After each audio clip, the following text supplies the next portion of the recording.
tiene el presentimiento de que Dios le está dando a la iglesia una última y formidable urgencia para un extraordinario avivamiento antes de que llegue la noche de las noches. Yo sí tengo ese presentimiento. También siento que el mundo nos está mirando una vez más.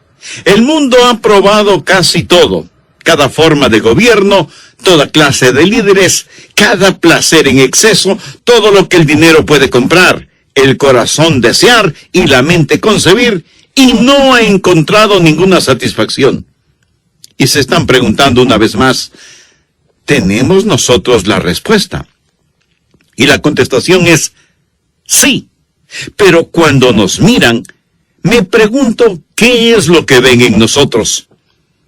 Hitler fue un discípulo de Nietzsche, y Nietzsche fue un cínico, un ateo, un hombre impío y lujurioso. Y él miró a la iglesia y evaluó el cristianismo. ¿Y sabe lo que él dijo al respecto? Él dijo, si ustedes quieren que yo crea en su Redentor, ustedes tienen que lucir un poco más redimidos. Ahora piensen eso.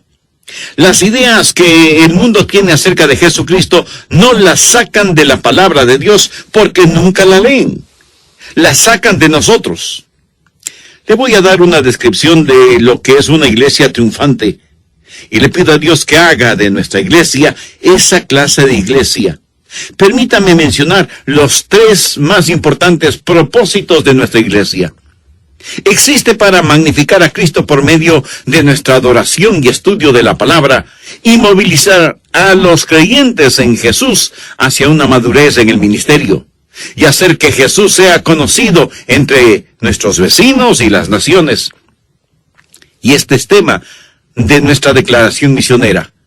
Pero dejemos por un momento esta declaración y miremos una declaración misionera diferente en un sentido o desde una perspectiva diferente que la que encontramos en el 2º capítulo del libro de los Hechos. Estoy hablando de los principios de poder y del Espíritu Santo de Dios. Una vez que tenemos ese ungimiento, ese poder, ¿qué hacemos? ¿Cuál es nuestro propósito? Primero, debemos exaltar al Salvador. Empecemos con el versículo 22 de Hechos 2. El día de Pentecostés había llegado. Muchas señales y maravillas fueron hechas. El Espíritu Santo había bautizado a ese pequeño grupo en el cuerpo de Cristo, y Pedro se levanta para predicar el Evangelio, y esto es lo que dice. Varones israelitas, oíd estas palabras. Jesús Nazareno, varón aprobado por Dios entre vosotros, con las maravillas, prodigios y señales que Dios hizo entre vosotros por medio de él, como vosotros mismos sabéis. A este, entregado por el determinado consejo y anticipado conocimiento de Dios, prendisteis y matasteis por manos de inicuos, crucificándole, al cual Dios levantó sueltos los dolores de la muerte, por cuanto era imposible que fuese retenido por ella. Porque David dice de él, veía al Señor siempre delante de mí, porque está a mi diestra, no seré conmovido. Por lo cual mi corazón se alegró y se gozó mi lengua, y aún mi carne descansará en esperanza. Pedro predicó un mensaje, y es fácil ver que fue un mensaje sencillo, evangelístico y cristocéntrico. Y la iglesia creció porque exaltó a Jesús, quien dijo, y yo, si fuere levantado de la tierra, a todos atraeré a mí mismo. En mi opinión, ninguna iglesia será vibrante en su crecimiento si es que no exalta al Señor Jesucristo. Nosotros como iglesia hemos aprendido mucho acerca de Jesús y espero que lo sigamos haciendo. Que por intermedio del ministerio coral, por intermedio del estudio y la predicación de la palabra de Dios, siempre glorifiquemos y magnifiquemos el nombre de Jesucristo. Algunas iglesias reservan el domingo por la mañana para Dios el Padre, el domingo por la noche para Dios el Hijo y el miércoles por la noche para Dios el Espíritu Santo. Bueno, no exactamente así, pero hay una especie de énfasis de esa naturaleza el domingo por la mañana. Se quiere hablar de Dios y no hay nada de malo en eso. Por supuesto, debemos magnificar a Dios el Padre y al Espíritu Santo, pero en cada servicio, en cada reunión, debemos exaltar al Señor Jesucristo. ¿Lo cree usted así? Yo sí lo creo, porque Él es el atractivo poder de la iglesia. Y yo, si fuere levantado de la tierra, a todos atraeré a mí mismo. Ahora, note el mensaje que Pedro predicó concerniente al Señor Jesucristo. Primero, predicó acerca de su modo de vida. Leamos nuevamente lo que dice el versículo 22. Varones israelitas, oíd estas palabras. Jesús Nazareno, varón aprobado por Dios entre vosotros, con las maravillas, prodigios y señales que Dios hizo entre vosotros por medio de él. Alguien escribió un excelente artículo acerca del modo de vida de Jesús. Dijo: estoy lejos del blanco cuando digo que todos los ejércitos que han existido, y todos los navíos que se han construido, y todos los parlamentos que se han reunido, y todos los reyes que han reinado, todo esto junto no ha afectado la vida del hombre sobre esta tierra tan poderosamente como la vida solitaria de Jesús de Nazaret. Piense sobre eso. Ahí está un hombre, nacido hace más de 20 siglos. Y este momento, miles de iglesias están llenas con personas que dicen: amo a Jesús con todo mi corazón. Y esto me incluye a mí, porque Jesucristo es muy real para mí. Así que, en primer lugar, Pedro predicó acerca del modo de vida de Jesús. Y luego predicó acerca del significado de su muerte. Miremos el versículo 23. A este, entregado por el determinado consejo y anticipado conocimiento de Dios, prendisteis y matasteis por manos de inicuos, crucificándole. ¿Qué es lo que el apóstol está diciendo aquí?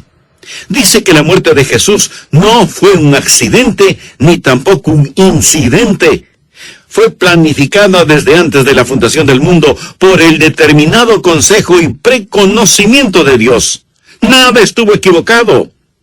Dios no estaba allá arriba en el cielo retorciéndose las manos y diciendo: ¡oh, cuán terrible esto que está sucediendo! Y el propósito de la cruz, como lo aprendemos en este mensaje, es sustitución. El justo por el injusto. Cristo murió por nosotros. Él tomó nuestro lugar. Y nosotros no debemos solo hablar de su vida sin mancha y sin pecado, sino también de su muerte vicaria, que Él murió en aquella cruz para pagar la deuda de nuestro pecado. Predique ese mensaje, aunque se olvide del resto. Y sin embargo, hay muchos que quieren borrar el mensaje de la cruz de Cristo. Eso es como querer eliminar el agua de la fuente, o el azul del cielo, o las notas del pentagrama, o los números de las matemáticas. A usted no le queda nada. Se borra la muerte de Cristo por sus pecados. Pablo, refiriéndose al exaltado Salvador, no solo habla del modo de su vida y del significado de su muerte, sino que también habla del milagro de su resurrección. Versículo 24. Al cual Dios levantó sueltos los dolores de la muerte, por cuanto era imposible que fuese retenido por ella. No había ninguna posibilidad de que la muerte pudiera retener a Jesús en la tumba. Me acuerdo de algo simpático. Hace años leí acerca de una araña que vio a un imponente león con una gran melena entrar en una cueva para dormir. Y la araña pensó: voy a aprisionar a ese león en la cueva, voy a tejer mi tela para que no pueda salir. Así que empezó a tejer y tejer y tejer su tela a la entrada de la cueva, hasta que por fin la araña terminó de tejer su telaraña. Entonces llegó el momento cuando el león se despertó de su sueño, dio un tremendo rugido que hizo temblar la montaña, sacudió el polvo de su melena y salió de la cueva como si nunca hubiera existido una telaraña. Amigo, pienso en la resurrección de nuestro Salvador. Y la muerte dijo: voy a mantener a Jesús aquí y no podrá levantarse, no podrá salir. Pero Él se levantó de la tumba, el Todopoderoso triunfó sobre sus enemigos. Y de lo que Pedro predicó en ese día de Pentecostés, ungido con el Espíritu Santo, fue acerca del modo de vida de Jesús, señales, maravillas, milagros, el significado de su muerte por el predeterminado consejo de Dios y el milagro de su resurrección. Y luego Pedro nos habla de la magnificencia de su reino. Leamos lo que nos dicen los versículos del 33 al 35. Así que, exaltado por la diestra de Dios, y habiendo recibido del Padre la promesa del Espíritu Santo, ha derramado esto que vosotros veis y oís. Porque David no subió a los cielos, pero él mismo dice, dijo el Señor a mi Señor, siéntate a mi diestra, hasta que ponga a tus enemigos por estrado de tus pies. Aquí no hay si es que, o tal vez, o cuándo, sino un definitivo hasta que ponga a tus enemigos por estrado de tus pies. Bendito sea Dios por eso. ¿Dónde está Jesús ahora? Él ha ascendido a las altas montañas de la gloria. ¿Dónde está Él?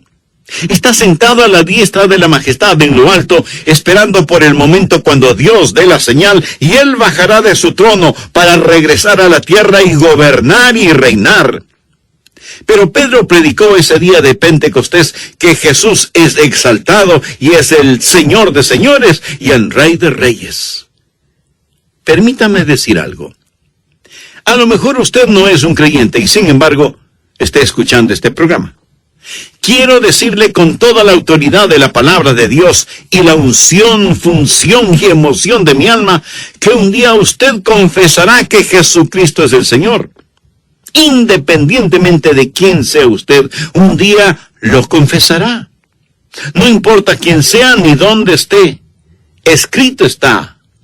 Vivo yo, dice el Señor, que ante mí se doblará toda rodilla y toda lengua confesará a Dios para la gloria de Dios el Padre. ¿Qué es lo que hacemos como iglesia? ¿Cuál es nuestro deber y nuestro privilegio? ¿Cuál es nuestro gozo y nuestro mandato? Es por sobre todas las cosas exaltar al Salvador. Y hasta que no hagamos eso, no habremos hecho nada. Pero no solo debemos exaltar al Salvador, sino que en segundo lugar debemos evangelizar al pecador. Hechos capítulo 2, desde el versículo 37 al 41. Al oír esto, se compungieron de corazón y dijeron a Pedro y a los otros apóstoles, varones hermanos, ¿qué haremos? Pedro les dijo, arrepentíos y bautícese cada uno de vosotros en el nombre de Jesucristo para perdón de los pecados y recibiréis el don del Espíritu Santo. Porque para vosotros es la promesa y para vuestros hijos y para todos los que están lejos, para cuantos el Señor nuestro Dios llamare. Y con otras muchas palabras testificaba y les exhortaba, diciendo, sed salvos de esta perversa generación. Así que los que recibieron su palabra fueron bautizados, y se añadieron aquel día como 3,000 personas. Permítame que le diga lo que es el verdadero evangelismo, lo que es la verdadera salvación. ¿Cuáles son sus marcas? Están aquí. ¿Cuáles son los pasos en una genuina conversión? Primero, debemos estar convencidos por el Espíritu Santo. Notemos nuevamente lo que dice el versículo 37. Al oír esto, se compungieron de corazón. He predicado lo suficiente para saber que en algunos servicios de adoración no hay convicción. No hay convicción. Y mi corazón se apena y pregunto, Señor, ¿qué sucede? ¿Acaso soy yo que he fallado en orar y en buscar tu rostro? En algunos servicios hay frialdad, pero en otros, en cambio, y es algo que usted no puede explicarlo, las personas comienzan a temblar y a llorar y se siente el moverse del Espíritu de Dios. Todo es en vano a menos que el Espíritu de Dios descienda. Y no es solo cuestión de estar en una iglesia sentado conversando trivialidades sin orar y de pronto decir, oh Señor, envíanos tu poder de convicción. Primero debe haber convicción, convicción de que viene de parte del Señor. Segundo, debe haber conversión al Señor. Versículo 37. Ellos preguntaron a los apóstoles, varones hermanos, ¿qué haremos? Y esto preguntaron porque ya estaban compungidos de corazón. Leemos el versículo 38. Pedro les dijo, arrepentíos y bautícese cada uno de vosotros en el nombre de Jesucristo para perdón de los pecados y recibiréis el don del Espíritu Santo. El arrepentirse significa cambiar de modo de pensar. Es la palabra griega metanoia, que significa literalmente cambio de mente. Pero cambiar de modo de pensar, ¿acerca de qué? Cambiar su mente acerca del pecado. Tal y como yo lo veo, usted nunca ha sido salvado si es que nunca ha cambiado su modo de pensar acerca del pecado. Jesús dijo, antes, si no os arrepentís, todos pereceréis igualmente. Pero no solo es el cambiar su mente acerca del pecado, sino el cambiar su mente acerca de su propio ego, de su propio yo. Pero no solo un cambio mental acerca del pecado y del ego, sino un cambio de manera de pensar acerca de Jesucristo, acerca de Dios mismo. Cuando usted pueda decir, he puesto toda mi esperanza, toda mi fe, donde Dios puso mis pecados, sobre el Señor Jesucristo, eso, mi amigo, es conversión. Tal vez usted me diga, pero, Pastor Rogers, este versículo no dice nada acerca de la fe. Tiene razón, no lo dice. Pero la fe está implícita. Fe y arrepentimiento son los dos lados de una misma moneda. Usted no puede volverse a Dios sin antes haber dejado el pecado. Y usted no puede dejar el pecado sin haberse vuelto a Dios. Una vez estuve predicando y un estudiante de un seminario teológico bautista que recién había comenzado sus estudios vino a mí tratando de censurarme un poquito. Me dijo, pastor, usted le está diciendo a la gente cómo ser salva, pero usted nunca mencionó la palabra arrepentimiento. Yo le respondí, oh, eso es interesante. Joven, ¿sabe qué libro de la Biblia en su totalidad nos dice cómo podemos ser salvos? Él no estaba seguro, así que se lo dije. Es el Evangelio de Juan. Así que, estimado joven, vaya a su casa, lea todo el Evangelio de Juan y vea si es que puede encontrar por lo menos una vez la palabra arrepentimiento. No la encontrará. Pero ¿cómo ser salvo? Si está allí. Pero estas cosas se han escrito para que creáis que Jesús es el Cristo, el Hijo de Dios, y para que creyendo tengáis vida en su nombre. Ahora usted no puede volverse a Dios en fe sin arrepentimiento, y usted no puede arrepentirse sin volverse a Dios en fe. La conversión es un retornar, es un volverse a Dios. Usted debe ser convencido y convertido por el Señor. Y tercero, usted debe confesar al Señor. El versículo 38 dice, arrepentíos y bautícese cada uno de vosotros. Ahora, ¿es el bautismo el que salva? No. Pero si usted se arrepiente y verdaderamente es salvo, debe ser bautizado. Yo no estoy convencido que alguien sea verdaderamente salvo si es que dice, sé que debo ser bautizado, pero no lo voy a hacer. Jesús hizo una pregunta muy interesante. ¿Por qué me llamáis Señor, Señor, y no hacéis lo que yo digo? ¿Cómo puede usted decir que Jesús es su Señor cuando Él mismo ha ordenado el bautismo y usted es apático e indiferente al respecto? Su gran comisión es, por tanto, ir y hacer discípulos a todas las naciones, bautizándolos en el nombre del Padre y del Hijo y del Espíritu Santo, enseñándoles que guarden todas las cosas que os he mandado, y he aquí yo estoy con vosotros todos los días hasta el fin del mundo. ¿Sabe cuál es la confesión al Señor Jesucristo en el Nuevo Testamento? No es el caminar por el pasillo de una iglesia y estrechar manos con el pastor, aunque no hay nada de malo en eso, que es algo previo a nuestra real confesión de Cristo, que es el bautismo. En esa forma confesamos a Cristo. El bautismo público y abierto es la manera en que usted reconoce y confiesa a Jesucristo. Usted se identifica con Cristo en las aguas del bautismo del creyente. ¿Qué derecho tiene usted de decir que es discípulo de Cristo si es que no ha tenido el bautismo del creyente? Y cuando hablo de bautismo, no hablo de aspersión, sino de inmersión. Aspersión no es bautismo. Y el bautismo del creyente se realiza cuando usted ha recibido a Jesucristo como su Salvador y Señor personal. Si usted fuera bautizado antes de ser salvado, eso sería como tener su funeral antes de que se muera. El problema es que este asunto lo estamos entendiendo al revés. La Biblia jamás dice bautízate y cree, pero sí enfatiza el creer y ser bautizado. Es una manera de confesar al Señor. Es una manera de decir, yo le pertenezco. Hace años leí acerca de un niño que aceptó al Señor en la iglesia infantil. No durante el culto de adoración, sino en el servicio diseñado para los niños.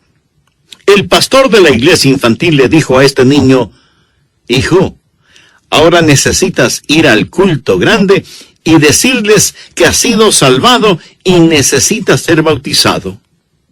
Bueno, el niño no entendió completamente eso y acercándose al pastor principal le dijo, pastor, ya he sido salvado y ahora necesito ser anunciado.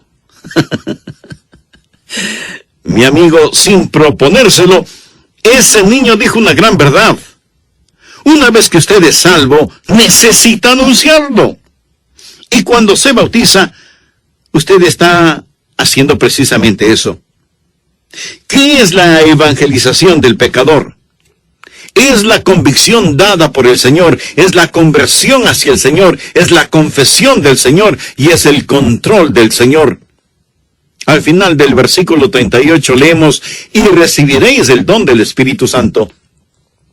Eso significa que el Espíritu Santo viene a usted, lo controla. El Espíritu Santo toma posesión de la persona que ya ha sido comprada con la preciosa sangre de Jesucristo. La verdadera salvación no es solamente el creer algo o realizar alguna cosa, sino el recibir a alguien. La verdadera salvación no es solo el ir al cielo cuando se muera. Eso es solo uno de los resultados. La salvación no es sacar al hombre de la tierra y llevarlo al cielo. La verdadera salvación es que Dios salga del cielo y se llegue al hombre. Luego hay continuidad. Ahora veamos los versículos 41 y 42 del capítulo 2 de los Hechos. Así que los que recibieron su palabra fueron bautizados y se añadieron aquel día como 3,000 personas y perseveraban en la doctrina de los apóstoles. Permítame decir algo que lo he dicho ya muchas veces. Jesús no nos llamó a que hagamos decisiones. Él nos ha llamado para que hagamos discípulos. Una continuidad con el Señor. Eso es lo que somos en relación con la evangelización. Tercero, debemos enlistar a los santos. Una vez que las personas se salvan, ¿qué hacemos? Bien, recordemos lo que dice el versículo 42, y perseveraban en la doctrina de los apóstoles. Una pequeña niña no entendía el significado de la palabra doctrina. Así que, cuando alguien le preguntó ¿qué era doctrina?, ella respondió, es lo que la gente necesita cuando se enferma. Qué estupenda respuesta. Necesitamos mucho de eso. Las más firmes iglesias son las centradas en la Biblia. Ellos perseveraban en la doctrina de los apóstoles. Esa es solo otra forma de decir que ellos continuaron en la palabra de Dios, porque la palabra de Dios les llegó por intermedio de los apóstoles. Permítame personalizar un poco el siguiente punto. ¿Cómo enlistamos a las personas aquí en nuestra iglesia bautista de Bellevue? Primero, las ponemos en una clase de estudio bíblico. Y si usted piensa que eso no es necesario, sí lo es. Porque esa es la forma en que nos conocemos por nombre. Así sabemos cuando alguien está enfermo o en el hospital y podemos orar por esa hermana o hermano y saber cómo podemos ayudarles. Así es como podemos tener compañerismo para orar, para cuidarnos, para compartir con todos en la clase. Pero no solo enlistamos a las personas para que reciban instrucción bíblica, sino también para tener comunión. Y perseveraban en la doctrina de los apóstoles, en la comunión unos con otros. Mi amigo, la comunión entre creyentes no es incidental, es fundamental. La Biblia jamás enseña un cristianismo tipo llanero solitario. Yo necesito de usted. Usted necesita de mí. Estuve leyendo una interesante porción de las Escrituras relacionada con el apóstol Pablo. ¿Piensa usted que el poderoso apóstol Pablo caminó de esa manera con Jesús? Que él necesitó esa clase de comunión. Leamos lo que nos dice Hechos 28:15. Recuerde que Pablo había sufrido un naufragio en su intento de llegar a Roma.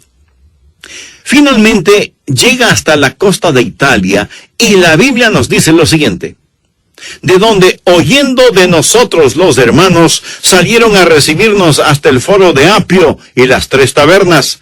Y al verlos, o sea, cuando Pablo vio a estos hermanos, Pablo dio gracias a Dios y cobró aliento. Me fascina eso. Aquí está el formidable apóstol Pablo y esos hermanos salen a recibirle. Él está cansado, desgastado, sucio, con sus ropas rotas, pero cuando él vio a sus hermanos, dio gracias a Dios y cobró aliento. Vamos por un momento al libro de Hebreos, capítulo 10, versículos 24 y 25. Y considerémonos unos a otros para estimularnos al amor y a las buenas obras, no dejando de congregarnos como algunos tienen por costumbre, sino exhortándonos, y tanto más cuanto veis que aquel día se acerca. Necesitamos comunión. Necesitamos compañerismo. Estuve leyendo unas estadísticas acerca de qué es lo que motiva a las personas para ir a las iglesias. ¿Qué piensa usted al respecto? Bueno, esto es lo que las estadísticas dicen. Cerca se cambian a lugares distantes de nuestra iglesia y me dicen: Pastor Rogers, nos hemos unido a tal y tal iglesia, cerca de donde estamos viviendo ahora. Y yo me pregunto, ¿cómo pudieron ellos hacer eso? No saben lo que creen en esa iglesia. No saben lo que esa gente practica. Pero evidentemente a los simples eso les es indiferente. El asunto doctrinal parece que no hace ninguna diferencia cuando lo doctrinal es muy importante. ¿Cómo trabaja la mente de esas personas cuando están buscando una iglesia? Sigamos con las estadísticas. El 7% mencionó la denominación, pero recuerde que el 50% votó por lo amigable, lo amable, que es otra forma de decir donde encuentro comunión. Así que necesitamos trabajar en esto. Cuando las personas llegan a nuestra iglesia, necesitan una mirada, un gesto de aprobación, una palabra, una expresión física. Necesitan sentir la practicalidad del ministerio. Cuando esas personas buscan comunión, y especialmente si vienen por primera vez, son muy aprehensivas. Y mucho más si es que no saben nada sobre los bautistas. Y perseveraban en la doctrina de los apóstoles, en la comunión unos con otros, en el partimiento del pan y en las oraciones. Los exégetas creen que la frase "en el partimiento del pan" hace referencia a la cena del Señor, y en las oraciones al servicio de adoración. Ese es el primer punto de nuestra declaración misionera: exaltar a Jesús por medio de la adoración y la palabra. También debemos enlistar a las personas en la mayordomía. Leamos los versículos del 43 al 45. Y sobrevino temor a toda persona, y muchas maravillas y señales eran hechas por los apóstoles. Todos los que habían creído estaban juntos, y tenían en común todas las cosas, y vendían sus propiedades y sus bienes, y los repartían a todos según la necesidad de cada uno. Cuando se habla de mayordomía bíblica, ese es un extraordinario ejemplo. Nadie dijo, lo que es mío es mío. Más bien decían, Señor, si lo quieres, puedes tenerlo. Algunos piensan que estoy hablando de comunismo. No fue comunismo por varias razones. Primero, fue algo temporal. Segundo, estaba basado en creer en Dios. Tercero, estaba controlado por la iglesia. Y cuarto, fue voluntario. El punto es este, que todo lo que ellos poseían estaba a disposición del Señor Jesucristo. Mi amigo, todo lo que usted posee está a disposición de Cristo. Quiero decir, si Jesús le pidiera su único y último centavo, se lo daría. Debería dárselo, porque todo le pertenece a Él. Pero la verdad es que lo último que le daríamos serían nuestros recursos financieros y nuestras posesiones materiales. Pensamos que solo una 10ª parte le pertenece a Dios, y el resto es totalmente nuestro. Amigo, todo, absolutamente todo, incluyendo su propia vida, le pertenece a Dios. El 10% es solo una señal de que todo es de Él. No piense que solo un día le pertenece a Dios y que los 6 días restantes le pertenecen a usted. Cada día es de Dios. Y Él tiene que ser el Señor sobre todo, y esa es la clase de mayordomía que debemos enseñar. Tantos tienen el temor de que van a dar a Dios demasiado. Usted no puede dar más que Dios. Usted da con una palita pequeña. Dios da utilizando una pala enorme. 2 hombres estaban conversando y el uno le pregunta al otro, ¿das tus diezmos antes o después de pagar tus impuestos? Oh, yo diezmo antes de pagar mis impuestos. ¿Y por qué lo haces así? Porque de esa manera doy más para Dios. Lo que usted no da voluntariamente y alegremente, Dios no lo quiere ni lo necesita. No le torcemos los brazos a nadie forzándoles para que den. Escúcheme. Usted no puede amar a Jesús y no querer dar. Usted no puede tener al Cristo del cual Pedro predicaba si es que no lo exalta. Usted no puede tenerlo sin desear dar y seguir dando. Por eso enlistamos a las personas en las clases de mayordomía. Y si alguien pregunta, pastor, después de que en la iglesia se construya lo que es necesario construir, ¿dejamos de dar? No. Allí es cuando empezamos verdaderamente, porque vamos a extendernos más y más y compartir a Jesucristo con esta comunidad, en este estado, provincia o departamento, con el país y con el mundo. Y vamos a poner más y más dinero para alcanzar a las personas con el Evangelio del Señor Jesucristo. Por lo cual enlistamos a las personas en evangelismo. Y perseverando unánimes cada día en el templo y partiendo el pan en las casas, comían juntos con alegría y sencillez de corazón, alabando a Dios y teniendo favor con todo el pueblo, y el Señor añadía a la iglesia cada día los que habían de ser salvos. Esta era una iglesia que crecía. No hay nada de malo con una iglesia pequeña. No hay nada de malo con una iglesia grande. Pero algo no está bien con cualquier iglesia que esté en un sector en donde hay muchos inconversos y la iglesia no crece. La iglesia debe crecer. La iglesia neotestamentaria fue tal vez en cuanto a tamaño la más grande iglesia en la historia de la iglesia. Está listo para un pequeño ejercicio aritmético. Nos informa que ellos estaban alabando a Dios y teniendo favor con todo el pueblo, y el Señor añadía cada día a la iglesia los que habían de ser salvos. Más y más cada día, y no solamente los domingos. Ahora vamos a Hechos 4:4. Ellos tuvieron otro servicio y la Biblia dice, pero muchos de los que habían oído la palabra creyeron y el número de los varones era como 5,000. Por favor, note que no dice que 5,000 fueron salvados. Dice que el número de los varones era como 5,000. Así que demos a cada hombre una esposa y 2 niños. Eso significa 20,000 personas, si es que el resto de la familia vino al conocimiento del Señor Jesucristo.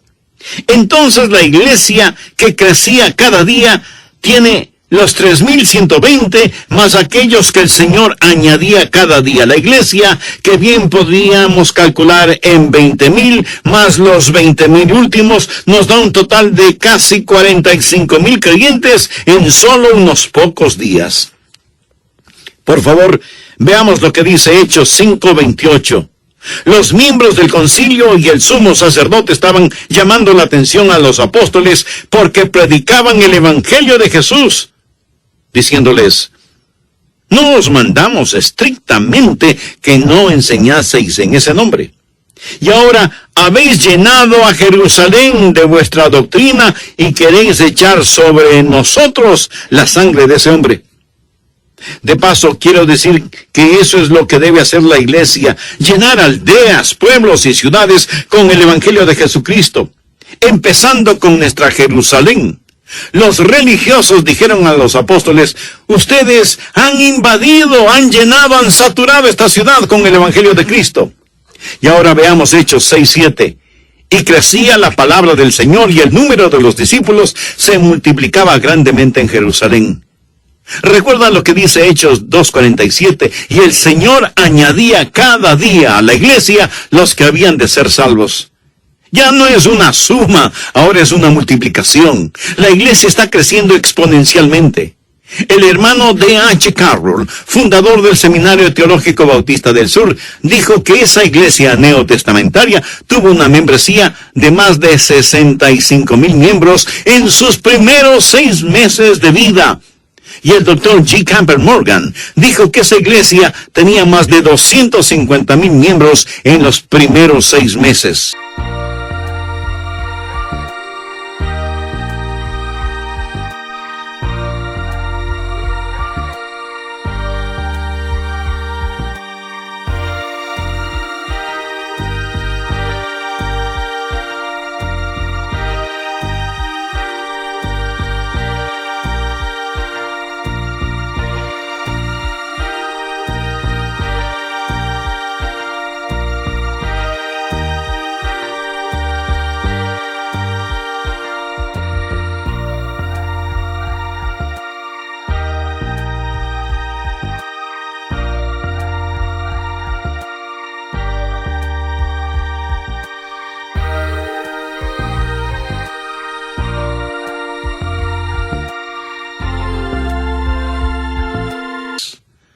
Hablamos de iglesias realmente grandes.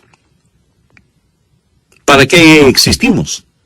Para exaltar al Salvador, evangelizar al pecador y enlistar a los santos. Nada complicado, ¿verdad? Nada complicado. Pregunto,